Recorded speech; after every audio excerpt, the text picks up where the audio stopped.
Assalamualaikum warahmatullahi wabarakatuh.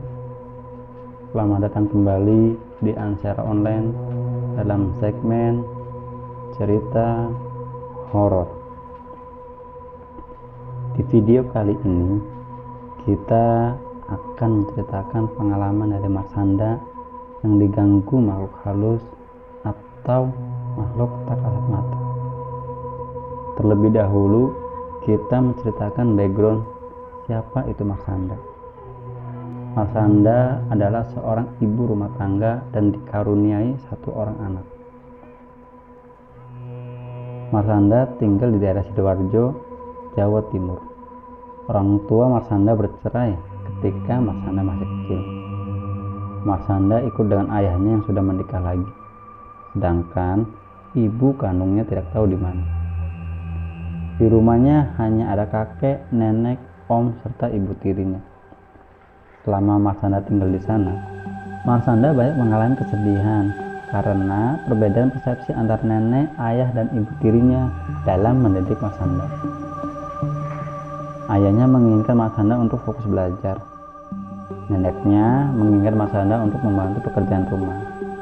Sedangkan ibu tirinya tidak begitu akrab dengannya. Seringkali terjadi perselisihan di rumahnya hingga ayahnya selalu marah-marah, membuat suasana rumah menjadi tidak nyaman. Ia menceritakan ayahnya memiliki ilmu sehingga bisa membantu orang lain yang bersentuhan hal-hal gaib. Akibatnya, Marsanda jadi bisa melihat hal gaib juga dari kecil. Marsanda memiliki teman imajinasi di saat usianya 2 tahun. Hal itu pernah diceritakan oleh ibu kandungnya saat belum bercerai dengan ayahnya. "Ndo, kowe dolan karo sopo?"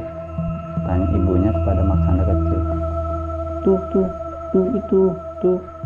Itu, jawab Marsanda sambil menunjuk ke salah satu sudut kamar. Saat itu Marsanda belum lancar berbicara.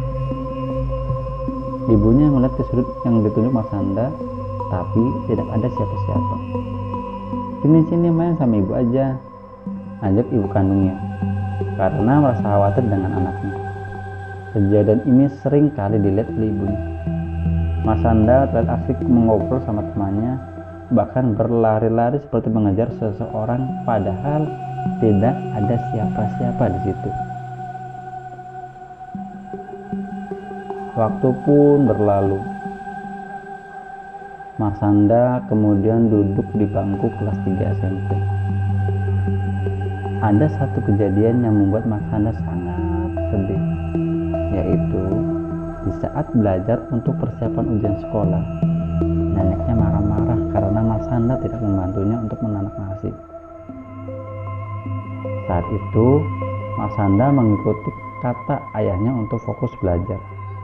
Akhirnya, ayah dan neneknya sedikit berdebat, membuat Marsanda takut dan menangis di kamar.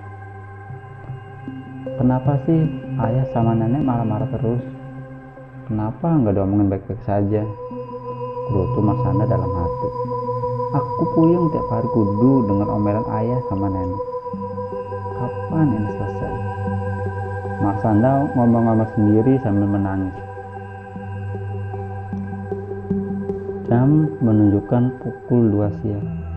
Tidak terasa Marsanda tertidur. Di dalam tidurnya ia bermimpi diajak oleh ajudan Ratu Pantai Selatan ke istana sang ratu.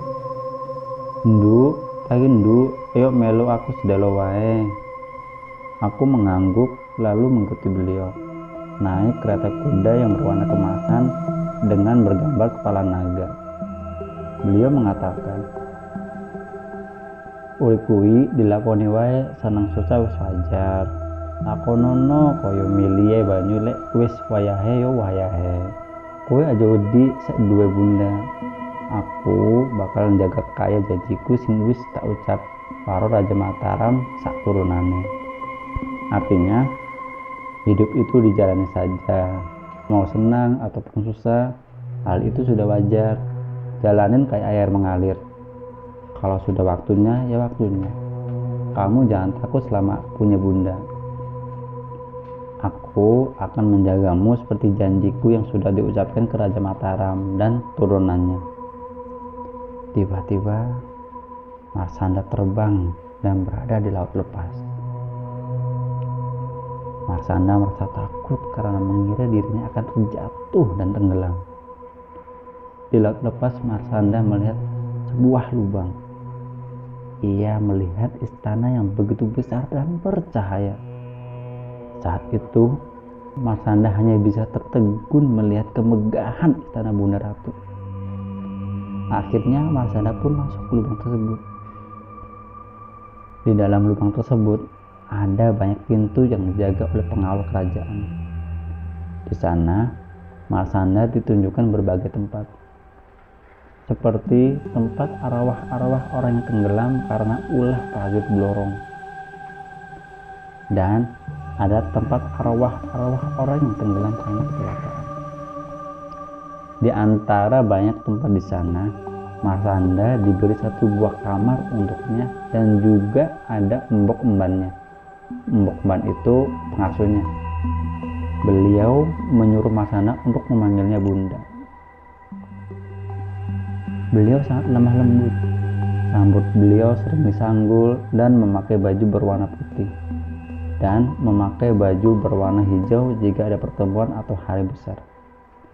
Marshanda menceritakan bahwa Bunda tidak pernah keluar dari istana. Yang sering keluar adalah ajudannya Nyi Roro Kidul. Beliau yang berparas cantik dan selalu memakai baju hijau. Beliau yang bertempur membantu para raja-raja. Jika Bunda Ratu Kidul keluar dari singgasananya, pasti akan ditemani Dewi Lanjar.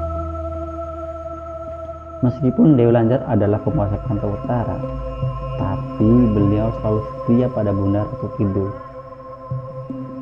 Sedikit kita menggambarkan siapa sosok Dewi Lanjar. Dewi Lanjar merupakan satu dari 28 abdi kinasi Gusti Kanjeng Ratu Kidul yang berkuasa di Samudra Hindia, pantai selatan Jawa. Lanjut ke cerita. Tak berapa lama Marshanda pun terbangun dan menyadari bahwa Marshanda sedang mengalami perjalanan supranatural, dan kejadian tersebut masih terasa hingga sekarang. Marshanda menitip pesan kepada para pendengar bahwa selama ini yang dijadikan tempat pesugihan bukan dari laut, melainkan dari darat, anak buah dari Nyi Blorong. Sebagai informasi yang saya dapat dari media online, para spiritualis menganggap Nyi Blorong sama dengan Nyi Roro Kidul. Tetapi versi tersebut dibantah sebagian ahli supranatural yang lain. Nyi Blorong lebih berwujud sebagai putri ular yang ditugaskan untuk menggoda manusia dan menyesatkan manusia dengan cara-cara pesugihan. Hal itu berbeda dengan Ratu Kidul yang berwatak baik hati. Menurut kepercayaan masyarakat, Nyi Blorong adalah penguasa keraton pantai selatan yang memiliki kesaktian luar biasa, memiliki pengikut berbagai macam makhluk halus.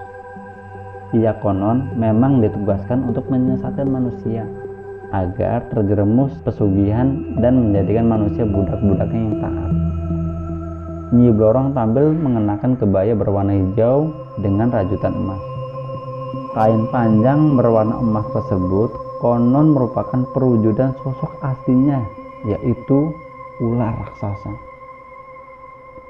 Pada saat bulan purnama, kecantikan dan kesaktian Nyi Blorong mencapai puncaknya. Tapi saat bulan mengecil, ia akan kembali ke wujudnya yang semula, yaitu ular raksasa. Wallahu a'lam bishawab. Hanya Allah yang Maha mengetahui kebenaran, dan selayaknya kita sebagai manusia hanya bergantung pada Allah Subhanahu wa Ta'ala.